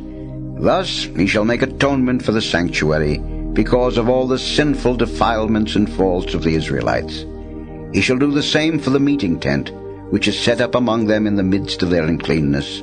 No one else may be in the meeting tent from the time he enters the sanctuary to make atonement until he departs. When he has made atonement for himself and his household, as well as for the whole Israelite community, he shall come out to the altar before the Lord and make atonement for it also. Taking some of the bullock's and the goat's blood, he shall put it on the horns around the altar, and with his finger sprinkle some of the blood on it 7 times. Thus he shall render it clean and holy, purged of the defilements of the Israelites. When he has completed the atonement rite for the sanctuary, the meeting tent, and the altar, Aaron shall bring forward the live goat. Laying both hands on its head, he shall confess over it all the sinful faults and transgressions of the Israelites, and so put them on the goat's head. He shall then have it led into the desert by an attendant. Since the goat is to carry off their iniquities to an isolated region, it must be sent away into the desert. After Aaron has again gone into the meeting tent, he shall strip off and leave in the sanctuary the linen vestments he had put on when he entered there. After bathing his body with water in a sacred place, he shall put on his vestments, and then come out and offer his own and the people's holocaust, in atonement for himself and for the people, and also burn the fat of the sin offering on the altar. The man who has led away the goat for Azazel shall wash his garments and bathe his body in water. Only then may he enter the camp. The sin-offering bullock and goat, whose blood was brought into the sanctuary to make atonement, shall be taken outside the camp, where their hides and flesh and offal shall be burned up in the fire. The one who burns them shall wash his garments and bathe his body in water. Only then may he enter the camp. This shall be an everlasting ordinance for you. On the 10th day of the 7th month, every one of you, whether a native or a resident alien, shall mortify himself and shall do no work. Since on this day atonement is made for you to make you clean, so that you may be cleansed of all your sins before the Lord, by everlasting ordinance it shall be a most solemn Sabbath for you, on which you must mortify yourselves. This atonement is to be made by the priest who has been anointed and ordained to the priesthood in succession to his father. He shall wear the linen garments, the sacred vestments, and make atonement for the sacred sanctuary, the meeting tent and the altar, as well as for the priests and all the people of the community. This, then, shall be an everlasting ordinance for you. Once a year atonement shall be made for all the sins of the Israelites. Thus it was done, as the Lord had commanded Moses. Leviticus 17. The Lord said to Moses, "Speak to Aaron and his sons, as well as to all the Israelites, and tell them, this is what the Lord has commanded. Any Israelite who slaughters an ox or a sheep or a goat, whether in the camp or outside of it, without first bringing it to the entrance of the meeting tent to present it as an offering to the Lord in front of his dwelling, shall be judged guilty of bloodshed. And for this, such a man shall be cut off from among his people. Therefore, such sacrifices as they used to offer up in the open field, the Israelites shall henceforth offer to the Lord, bringing them to the priest at the entrance of the meeting tent, and sacrificing them there as peace offerings to the Lord. The priest shall splash the blood on the altar of the Lord at the entrance of the meeting tent, and there burn the fat for an odor pleasing to the Lord. No longer shall they offer their sacrifices to the satyrs to whom they used to render their wanton worship. This shall be an everlasting ordinance for them and their descendants. Tell them, therefore, anyone, whether of the house of Israel or of the aliens residing among them, who offers a holocaust or sacrifice without bringing it to the entrance of the meeting tent to offer it to the Lord, shall be cut off from his kinsmen. And if anyone, whether of the house of Israel or of the aliens residing among them, partakes of any blood, I will set myself against that one who partakes of blood, and will cut him off from among his people. Since the life of a living body is in his blood, I have made you put it on the altar, so that atonement may thereby be made for your own lives, because it is the blood, as the seat of life, that makes atonement. That is why I have told the Israelites, no one among you, not even a resident alien, may partake of blood. Anyone hunting, whether of the Israelites or of the aliens residing among them, who catches an animal or a bird that may be eaten, shall pour out its blood and cover it with earth. Since the life of every living body is its blood, I have told the Israelites, you shall not partake of the blood of any meat. Since the life of every living body is its blood, anyone who partakes of it shall be cut off. Everyone, whether a native or an alien, who eats of an animal that died of itself or was killed by a wild beast, shall wash his garments, bathe in water, and be unclean until evening, and then he will be clean. If he does not wash or does not bathe his body, he shall have the guilt to bear. Leviticus 18. The Lord said to Moses, "Speak to the Israelites and tell them, I, the Lord, am your God. You shall not do as they do in the land of Egypt, where you once lived, nor shall you do as they do in the land of Canaan, where I am bringing you. Do not conform to their customs. My decrees you shall carry out, and my statutes you shall take care to follow. I, the Lord, am your God. Keep then my statutes and decrees, for the man who carries them out will find life through them. I am the Lord. None of you shall approach a close relative to have sexual intercourse with her. I am the Lord. You shall not disgrace your father by having intercourse with your mother. Besides, since she is your own mother, you shall not have intercourse with her. You shall not have intercourse with your father's wife, for that would be a disgrace to your father. You shall not have intercourse with your sister, your father's daughter, or your mother's daughter, whether she was born in your own household or born elsewhere. You shall not have intercourse with your son's daughter or with your daughter's daughter, for that would be a disgrace to your own family. You shall not have intercourse with the daughter whom your father's wife bore to him, since she too is your sister. You shall not have intercourse with your father's sister, since she is your father's relative. You shall not have intercourse with your mother's sister, since she is your mother's relative. You shall not disgrace your father's brother by being intimate with his wife, since she too is your aunt. You shall not have intercourse with your daughter-in-law. She is your son's wife, and therefore you shall not disgrace her. You shall not have intercourse with your brother's wife, for that would be a disgrace to your brother. You shall not have intercourse with a woman and also with her daughter, nor shall you marry and have intercourse with her son's daughter or her daughter's daughter. This would be shameful, because they are related to her. While your wife is still living, you shall not marry her sister as a rival, for thus you would disgrace your first wife. You shall not approach a woman to have intercourse with her while she is unclean from menstruation. You shall not have carnal relations with your neighbor's wife, defiling yourself with her. You shall not offer any of your offspring to be immolated to Moloch, thus profaning the name of your God. I am the Lord. You shall not lie with a male as with a woman. Such a thing is an abomination. You shall not have carnal relations with an animal, defiling yourself with it, nor shall a woman set herself in front of an animal to mate with it. Such things are abhorrent. Do not defile yourselves by any of these things by which the nations whom I am driving out of your way have defiled themselves. Because their land has become defiled, I am punishing it for its wickedness, by making it vomit out its inhabitants. You, however, whether natives or resident aliens, must keep my statutes and decrees, forbidding all such abominations by which the previous inhabitants defiled the land. Otherwise the land will vomit you out also for having defiled it, just as it vomited out the nations before you. Everyone who does any of these abominations shall be cut off from among his people.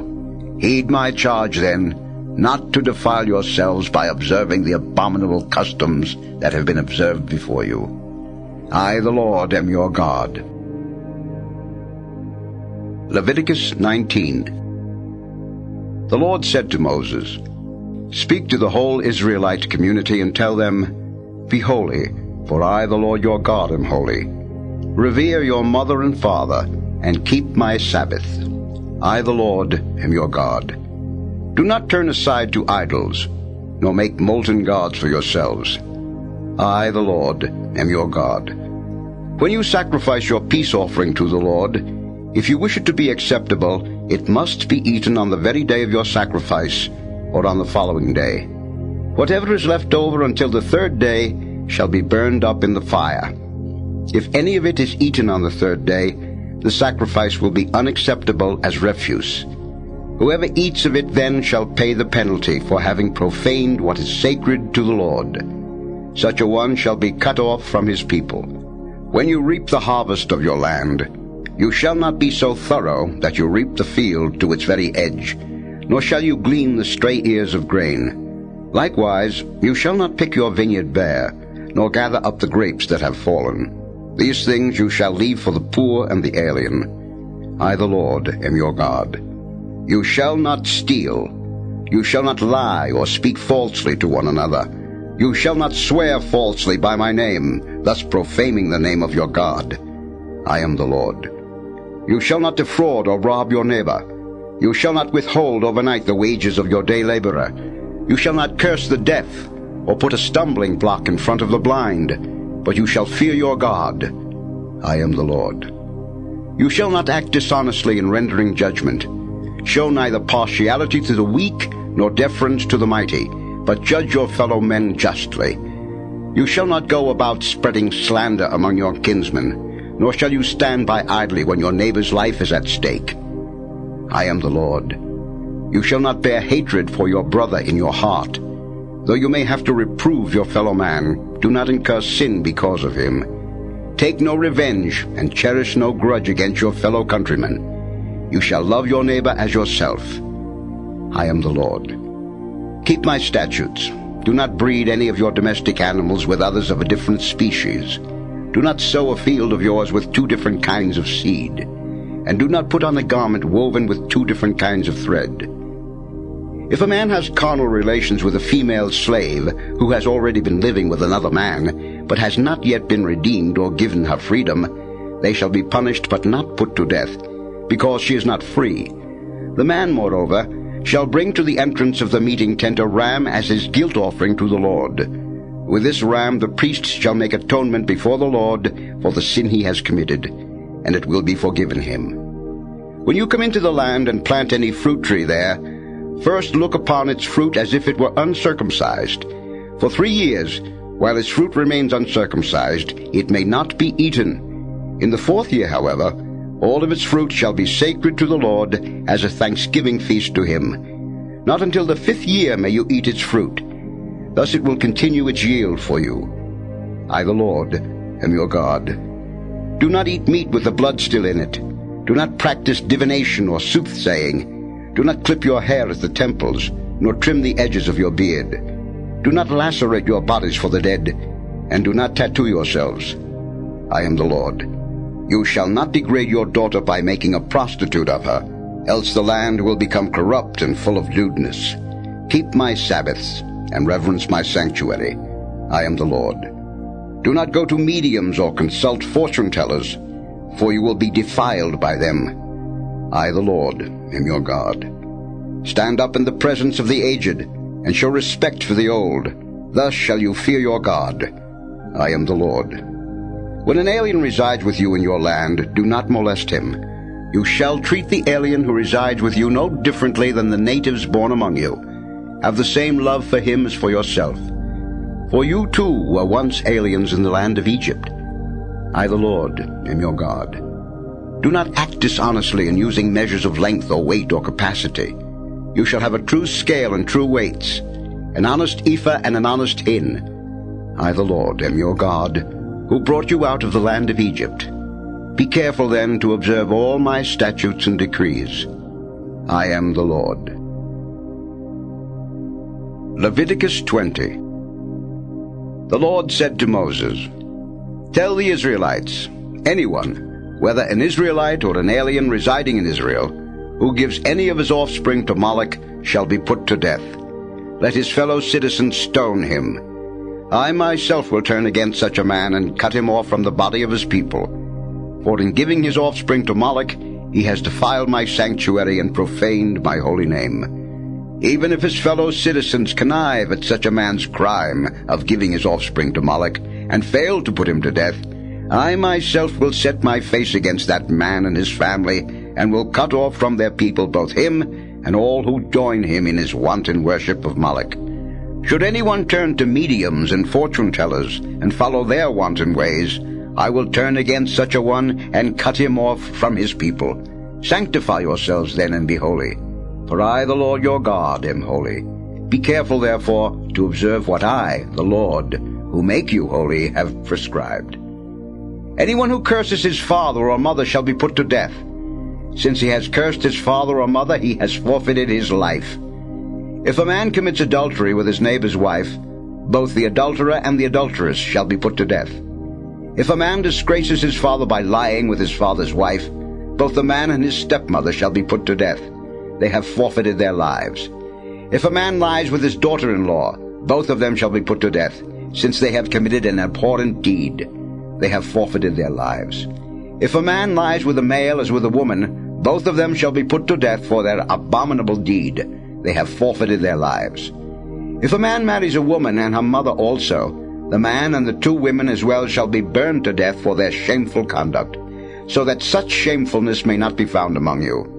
If a man has carnal relations with an animal, the man shall be put to death, and the animal shall be slain. If a woman goes up to any animal to mate with it, the woman and the animal shall be slain. Let them both be put to death. Their lives are forfeit. If a man consummates marriage with his sister or his half-sister, they shall be publicly cut off from their people for this shameful deed. The man shall pay the penalty of having had intercourse with his own sister. If a man lies in sexual intercourse with a woman during her menstrual period, both of them shall be cut off from their people, because they have laid bare the flowing fountain of her blood. You shall not have intercourse with your mother's sister or your father's sister. Whoever does so shall pay the penalty of incest. If a man disgraces his uncle by having intercourse with his uncle's wife, the man and his aunt shall pay the penalty by dying childless. If a man marries his brother's wife and thus disgraces his brother, they shall be childless because of this incest. Be careful to observe all my statutes and all my decrees. Otherwise the land where I am bringing you to dwell will vomit you out. Do not conform, therefore, to the customs of the nations whom I am driving out of your way, because all these things that they have done have filled me with disgust for them. But to you I have said, their land shall be your possession, a land flowing with milk and honey. I am giving it to you as your own. I, the Lord your God, who have set you apart from the other nations. You too must set apart then the clean animals from the unclean, and the clean birds from the unclean, so that you may not be contaminated with the uncleanness of any beast or bird or of any swarming creature in the land that I have set apart for you. To me, therefore, you shall be sacred, for I, the Lord, am sacred, I, who have set you apart from the other nations to be my own. A man or a woman who acts as a medium or fortune-teller shall be put to death by stoning. They have no one but themselves to blame for their death. Leviticus 21. The Lord said to Moses, Speak to Aaron's sons, the priests, and tell them, None of you shall make himself unclean for any dead person among his people, except for his nearest relatives, his mother or father, his son or daughter, his brother or his maiden sister, who is of his own family while she remains unmarried. For these he may make himself unclean.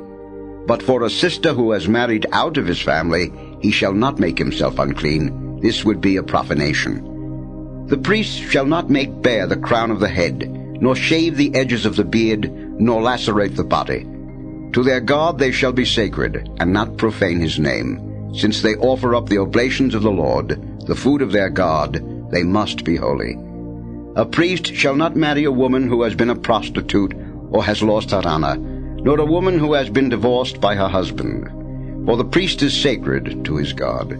Honor him as sacred who offers up the food of your God. Treat him as sacred because I, the Lord, who have consecrated him, am sacred. A priest's daughter who loses her honor by committing fornication and thereby dishonors her father also shall be burned to death. The most exalted of the priests, upon whose head the anointing oil has been poured, and who has been ordained to wear the special vestments, shall not bare his head or rend his garments, nor shall he go near any dead person. Not even for his father or mother may he thus become unclean, or leave the sanctuary. Otherwise he will profane the sanctuary of his God. For with the anointing oil upon him he is dedicated to his God, to me the Lord. The priest shall marry a virgin, not a widow or a woman who has been divorced, or a woman who has lost her honor as a prostitute, but a virgin. Taken from his own people shall he marry. Otherwise he will have base offspring among his people.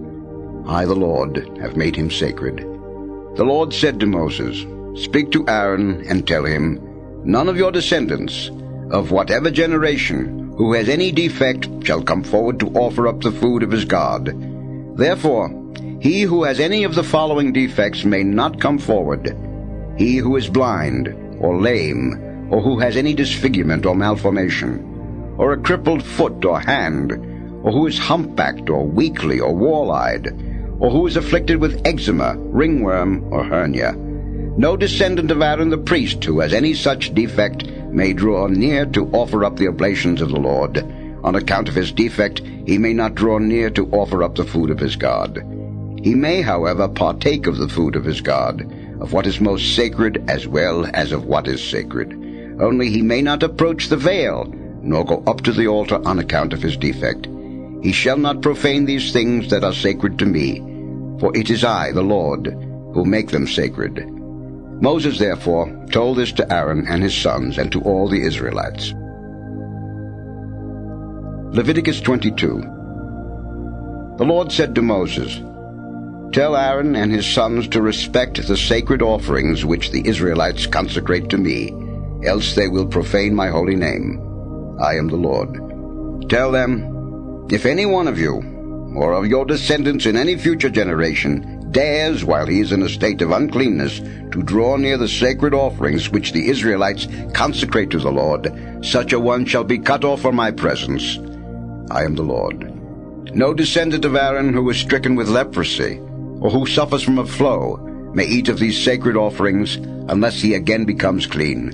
Moreover, If anyone touches a person who has become unclean by contact with a corpse, or if anyone has had an emission of seed, or if anyone touches any swarming creature, or any man whose uncleanness, of whatever kind it may be, is contagious, the one who touches such as these shall be unclean until evening, and may not eat of the sacred portions until he has first bathed his body in water. Then, when the sun sets, he again becomes clean. Only then may he eat of the sacred offerings which are his food. He shall not make himself unclean by eating of any animal that has died of itself, or has been killed by wild beasts. I am the Lord. They shall keep my charge and not do wrong in this matter, else they will die for their profanation. I am the Lord who have consecrated them. Neither a lay person, nor a priest's tenant or hired servant may eat of any sacred offering. But a slave whom a priest acquires by purchase, or who is born in his house, may eat of his food. A priest's daughter who is married to a layman may not eat of the sacred contributions. But if a priest's daughter is widowed or divorced and having no children returns to her father's house, she may then eat of her father's food as in her youth. No layman, however, may eat of it. If such a one eats of a sacred offering through inadvertence, he shall make restitution to the priest for the sacred offering, with an increment of 1/5 of the amount. The sacred offerings which the Israelites contribute to the Lord, the priests shall not allow to be profaned, nor in the eating of the sacred offerings shall they bring down guilt that must be punished. It is I, the Lord, who make them sacred. The Lord said to Moses, Speak to Aaron and his sons, and to all the Israelites, and tell them, When any one of the house of Israel, or any alien residing in Israel, who wishes to offer a sacrifice, brings a holocaust as a votive offering, or as a freewill offering to the Lord, if it is to be acceptable, the ox or sheep or goat that he offers must be an unblemished male.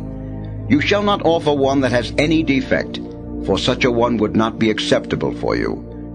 When anyone presents a peace offering to the Lord from the herd or the flock in fulfillment of a vow, or as a freewill offering, if it is to find acceptance, it must be unblemished.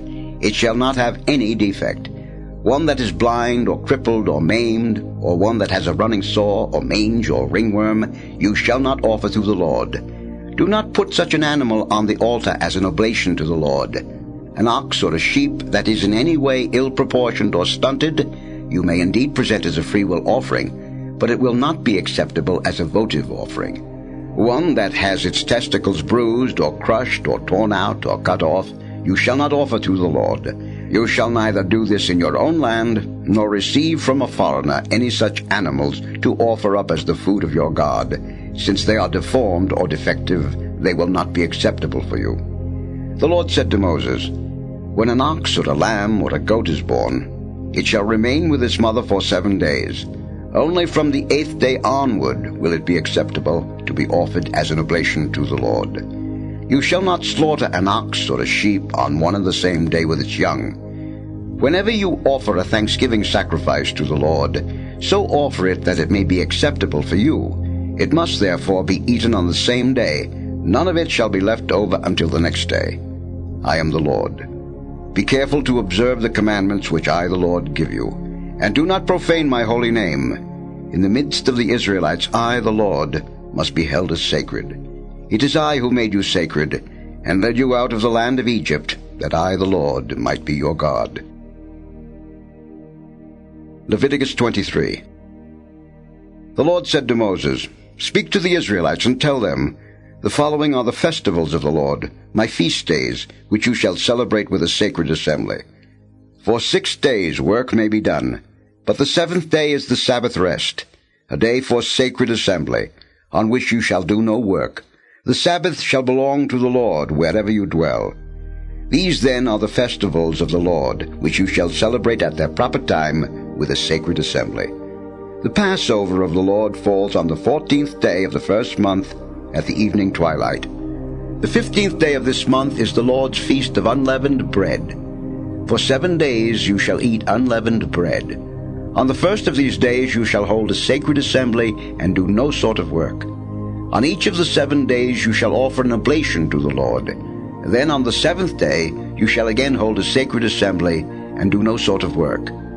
The Lord said to Moses, Speak to the Israelites and tell them, When you come into the land which I am giving you and reap your harvest, you shall bring a sheaf of the first fruits of your harvest to the priest, who shall wave the sheaf before the Lord, that it may be acceptable for you. On the day after the Sabbath the priest shall do this.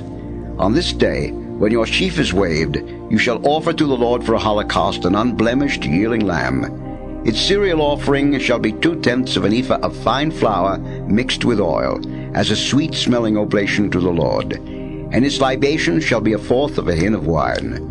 Until this day, when you bring your God this offering, you shall not eat any bread, or roasted grain, or fresh kernels. This shall be a perpetual statute for you and your descendants, wherever you dwell.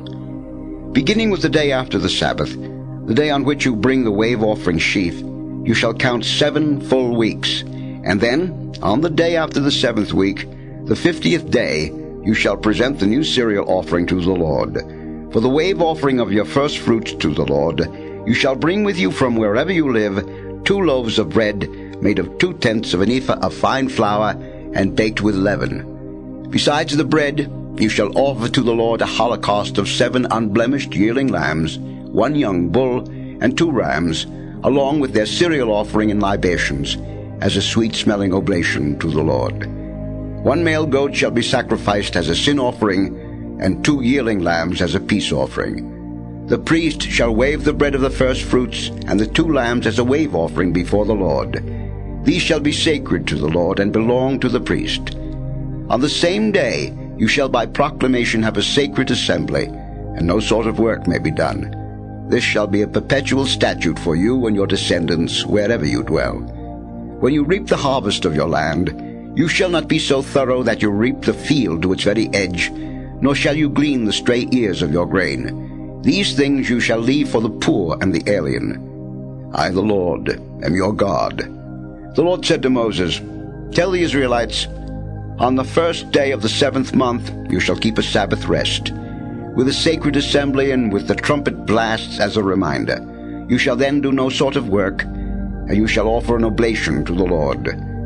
The Lord said to Moses, The 10th of the 7th month is the Day of Atonement, when you shall hold a sacred assembly and mortify yourselves, and offer an oblation to the Lord.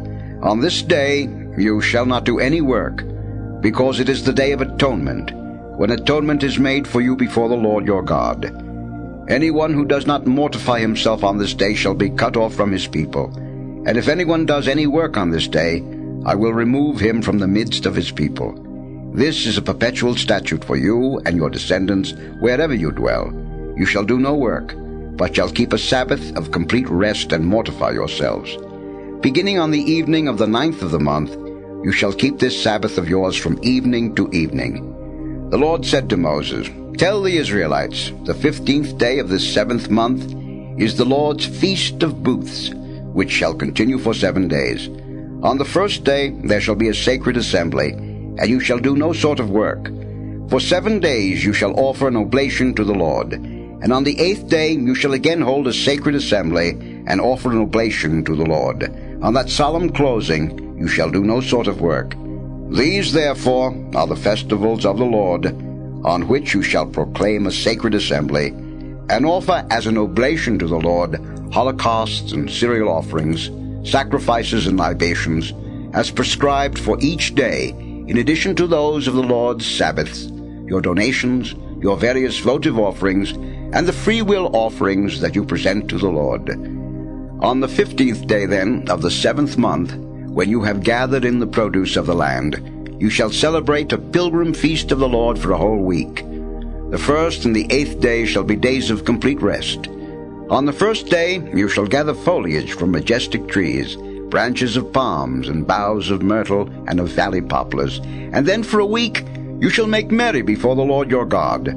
By perpetual statute for you and your descendants you shall keep this pilgrim feast of the Lord for 1 whole week in the 7th month of the year.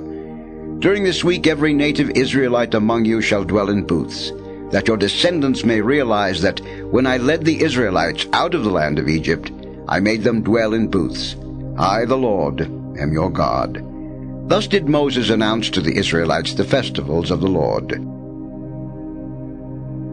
Leviticus 24. The Lord said to Moses, "Order the Israelites to bring you clear oil of crushed olives for the light, so that you may keep lamps burning regularly. In the meeting tent, outside the veil that hangs in front of the commandments, Aaron shall set up the lamps to burn before the Lord regularly, from evening till morning. Thus, by a perpetual statute for you and your descendants, the lamps shall be set up on the pure gold lampstand to burn regularly before the Lord. You shall take fine flour and bake it into 12 cakes, using 2/10 of an ephah of flour for each cake. These you shall place in 2 piles, 6 in each pile, on the pure gold table before the Lord. On each pile put some pure frankincense, which shall serve as an oblation to the Lord, a token offering for the bread. Regularly on each Sabbath day this bread shall be set out afresh before the Lord, offered on the part of the Israelites by an everlasting agreement. It shall belong to Aaron and his sons, who must eat it in the sacred place, since as something most sacred among the various oblations to the Lord, it is his by perpetual right.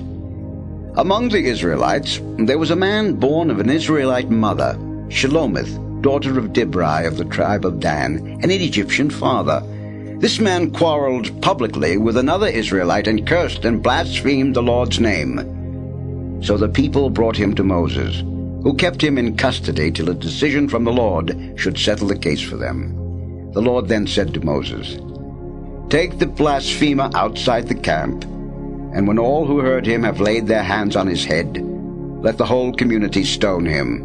Tell the Israelites, anyone who curses his God shall bear the penalty of his sin. Whoever blasphemes the name of the Lord shall be put to death. The whole community shall stone him. Alien and native alike must be put to death for blaspheming the Lord's name. Whoever takes the life of any human being shall be put to death. Whoever takes the life of an animal shall make restitution of another animal, a life for a life. Anyone who inflicts an injury on his neighbor shall receive the same in return. Limb for limb, eye for eye, tooth for tooth. The same injury that a man gives another shall be inflicted on him in return. Whoever slays an animal shall make restitution, but whoever slays a man shall be put to death. You shall have but one rule for alien and native alike. I, the Lord, am your God." When Moses told this to the Israelites, they took the blasphemer outside the camp and stoned him. They carried out the command that the Lord had given Moses. Leviticus 25. The Lord said to Moses on Mount Sinai, "Speak to the Israelites and tell them, when you enter the land that I am giving you, let the land too keep a Sabbath for the Lord. For 6 years you may sow your field, and for 6 years prune your vineyard, gathering in their produce.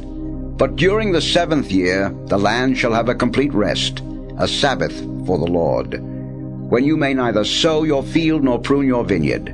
The aftergrowth of your harvest you shall not reap, nor shall you pick the grapes of your untrimmed vines in this year of Sabbath rest for the land.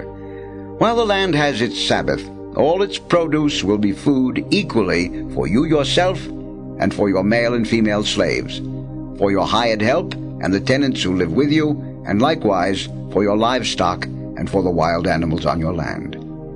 7 weeks of years shall you count, 7 times 7 years, so that the 7 cycles amount to 49 years. Then, on the 10th day of the 7th month, let the trumpet resound. On this, the Day of Atonement, the trumpet blast shall re-echo throughout your land. This 50th year you shall make sacred by proclaiming liberty in the land for all its inhabitants. It shall be a jubilee for you, when every one of you shall return to his own property, every one to his own family estate. In this 50th year, your year of Jubilee, you shall not sow, nor shall you reap the aftergrowth or pick the grapes from the untrimmed vines. Since this is the Jubilee, which shall be sacred for you, you may not eat of its produce, except as taken directly from the field.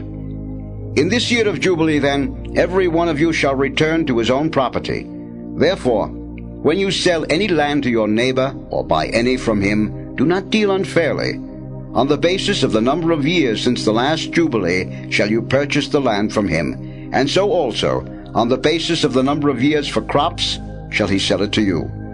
When the years are many, the price shall be so much the more. When the years are few, the price shall be so much the less. For it is really the number of crops that he sells you. Do not deal unfairly then, but stand in fear of your God. I, the Lord, am your God. Observe my precepts and be careful to keep my regulations, for then you will dwell securely in the land. The land will yield its fruit, and you will have food in abundance, so that you may live there without worry. Therefore do not say, "What shall we eat in the 7th year, if we do not then sow or reap our crop?" I will bestow such blessings on you in the 6th year, that there will then be crop enough for 3 years. When you sow in the 8th year, you will continue to eat from the old crop. And even into the 9th year, when the crop comes in, you will still have the old to eat from. The land shall not be sold in perpetuity, for the land is mine, and you are but aliens who have become my tenants. Therefore, in every part of the country that you occupy, you must permit the land to be redeemed. When one of your countrymen is reduced to poverty and has to sell some of his property, his closest relative, who has the right to redeem it, may go and buy back what his kinsman has sold. If, however, the man has no relative to redeem his land, but later on acquires sufficient means to buy it back in his own name, he shall make a deduction from the price in proportion to the number of years since the sale, and then pay back the balance to the one to whom he sold it, so that he may thus regain his own property. But if he does not acquire sufficient means to buy back his land, what he has sold shall remain in the possession of the purchaser until the Jubilee, when it must be released and returned to its original owner. When someone sells a dwelling in a walled town, he has the right to buy it back during the time of 1 full year from its sale. But if such a house in a walled town has not been redeemed at the end of a full year, it shall belong in perpetuity to the purchaser and his descendants, nor shall it be released in the Jubilee. However, houses in villages that are not encircled by walls shall be considered as belonging to the surrounding farmland. They may be redeemed at any time, and in the Jubilee they must be released. In Levitical cities, the Levites shall always have the right to redeem the townhouses that are their property. Any townhouse of the Levites in their cities that has been sold and not redeemed shall be released in the Jubilee, for the townhouses of the Levites are their hereditary property in the midst of the Israelites. Moreover, the pasture land belonging to their cities shall not be sold at all. It must always remain their hereditary property. When one of your fellow countrymen is reduced to poverty and is unable to hold out beside you, extend to him the privileges of an alien or a tenant, so that he may continue to live with you. Do not exact interest from your countryman, either in money or in kind, but out of fear of God let him live with you. You are to lend him neither money at interest nor food at a profit.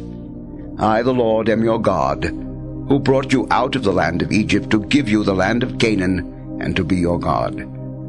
When then your countryman becomes so impoverished beside you that he sells you his services, do not make him work as a slave.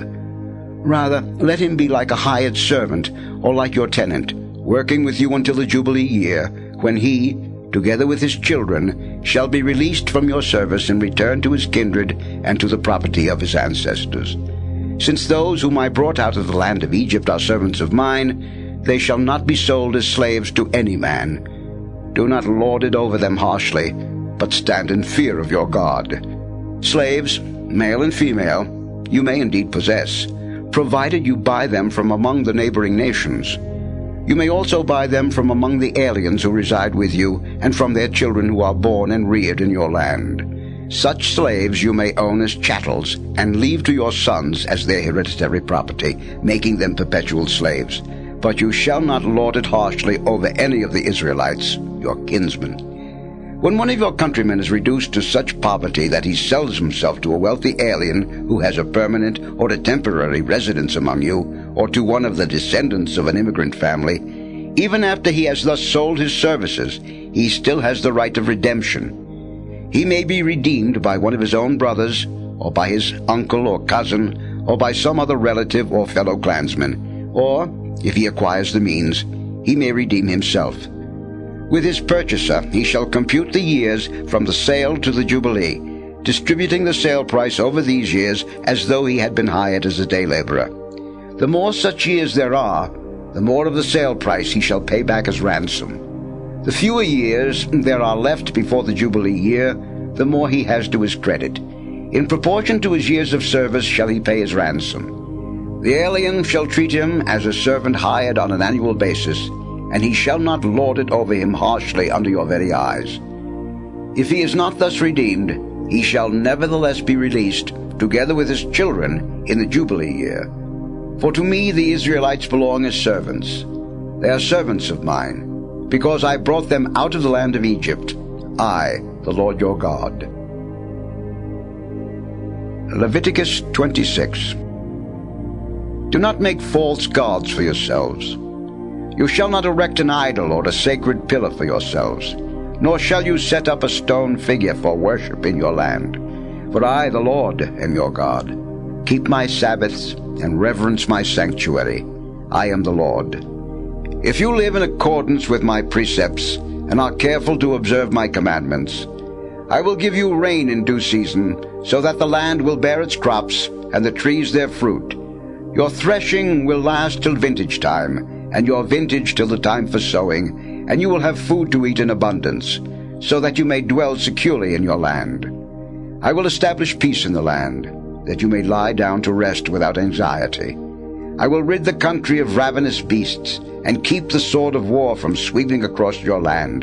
You will rout your enemies and lay them low with your sword. 5 of you will put 100 of your foes to flight, and 100 of you will chase 10,000 of them, till they are cut down by your sword. I will look with favor upon you, and make you fruitful and numerous as I carry out my covenant with you. So much of the old crops will you have stored up for food, that you will have to discard them to make room for the new. I will set my dwelling among you, and will not disdain you. Ever present in your midst, I will be your God, and you will be my people. For it is I, the Lord your God, who brought you out of the land of the Egyptians, and freed you from their slavery, breaking the yoke they had laid upon you, and letting you walk erect. But if you do not heed me, and do not keep all these commandments, if you reject my precepts and spurn my decrees, refusing to obey all my commandments and breaking my covenant, then I in turn will give you your deserts. I will punish you with terrible woes, with wasting and fever to dim the eyes and sap the life. You will sow your seed in vain, for your enemies will consume the crop. I will turn against you, till you are beaten down before your enemies and lorded over by your foes. You will take to flight, though no one pursues you. If even after this you do not obey me, I will increase the chastisement for your sins 7-fold, to break your haughty confidence. I will make the sky above you as hard as iron, and your soil as hard as bronze, so that your strength will be spent in vain, your land will bear no crops, and its trees no fruit. If then you become defiant in your unwillingness to obey me, I will multiply my blows another 7-fold, as your sins deserve.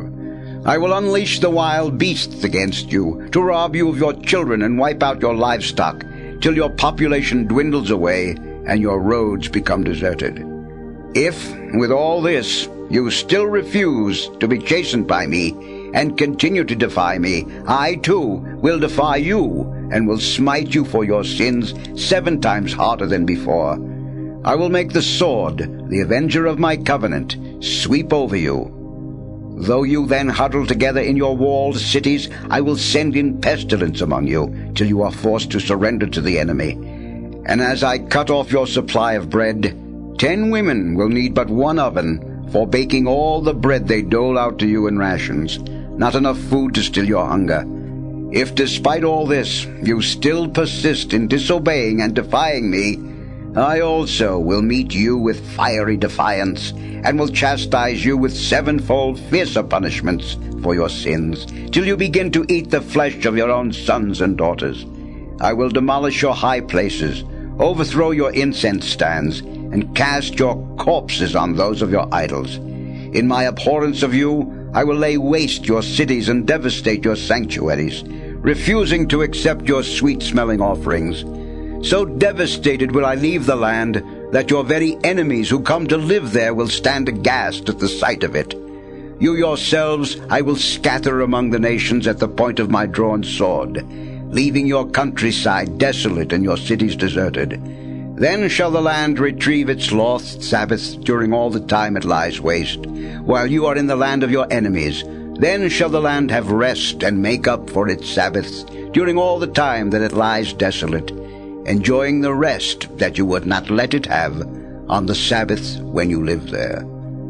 Those of you who survive in the lands of their enemies I will make so faint-hearted that, if leaves rustle behind them, they will flee headlong, as if from the sword, though no one pursues them, stumbling over one another as if to escape a weapon, while no one is after them. So helpless will you be to take a stand against your foes. You will be lost among the Gentiles, swallowed up in your enemy's country. Those of you who survive in the lands of their enemies will waste away for their own and their fathers' guilt. Thus they will have to confess that they and their fathers were guilty of having rebelled against me and of having defied me, so that I too had to defy them and bring them into their enemies' land. Then, when their uncircumcised hearts are humbled and they make amends for their guilt, I will remember my covenant with Jacob, my covenant with Isaac, and my covenant with Abraham, and of the land, too, I will be mindful. But the land must first be rid of them, that in its desolation it may make up its lost Sabbaths, and that they, too, may make good the debt of their guilt for having spurned my precepts and abhorred my statutes. Yet even so, even while they are in their enemy's land, I will not reject or spurn them, lest, by wiping them out, I make void my covenant with them. For I, the Lord, am their God. I will remember them because of the covenant I made with their forefathers, whom I brought out of the land of Egypt under the very eyes of the Gentiles, that I, the Lord, might be their God. These are the precepts, decrees, and laws, which the Lord had Moses promulgate on Mount Sinai in the pact between himself and the Israelites. Leviticus 27. The Lord said to Moses, Speak to the Israelites and tell them, When anyone fulfills a vow of offering one or more persons to the Lord, who are to be ransomed at a fixed sum of money, for persons between the ages of 20 and 60, the fixed sum in sanctuary shekels shall be 50 silver shekels for a man, and 30 shekels for a woman. For persons between the ages of 5 and 20, the fixed sum shall be 20 shekels for a youth, and 10 for a maiden. For persons between the ages of 1 month and 5 years, the fixed sum shall be 5 silver shekels for a boy, and 3 for a girl. For persons of 60 or more, the fixed sum shall be 15 shekels for a man, and 10 for a woman. However, if the one who took the vow is too poor to meet the fixed sum, the person must be set before the priest, who shall determine the sum for his ransom in keeping with the means of the one who made the vow. If the offering vowed to the Lord is an animal that may be sacrificed, every such animal, when vowed to the Lord, becomes sacred. The offerer shall not present a substitute for it by exchanging either a better for a worse one or a worse for a better one. If he attempts to offer one animal in place of another, both the original and its substitute shall be treated as sacred. If the animal vowed to the Lord is unclean and therefore unfit for sacrifice, it must be set before the priest, who shall determine its value in keeping with its good or bad qualities, and the value set by the priest shall stand. If the offerer wishes to redeem the animal, he shall pay 1/5 more than this valuation.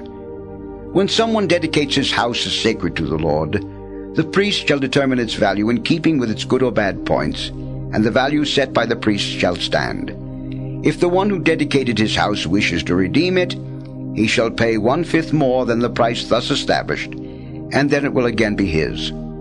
If the object which someone dedicates to the Lord is a piece of his hereditary land, its valuation shall be made according to the amount of seed required to sow it, the acreage sown with a homer of barley seed being valued at 50 silver shekels.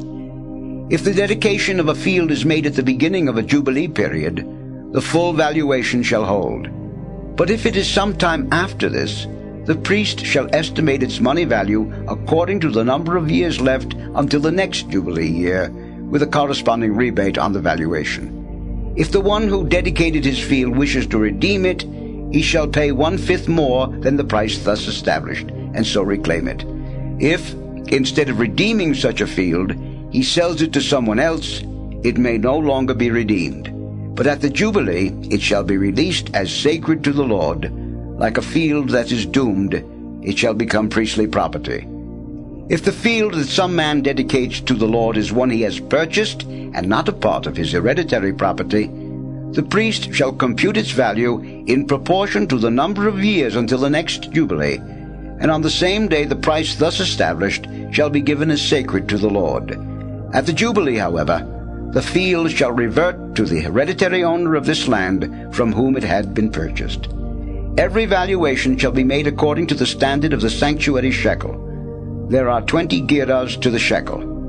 Note that a firstborn animal, which as such already belongs to the Lord, may not be dedicated by vow to him. If it is an ox or a sheep, it shall be ceded to the Lord.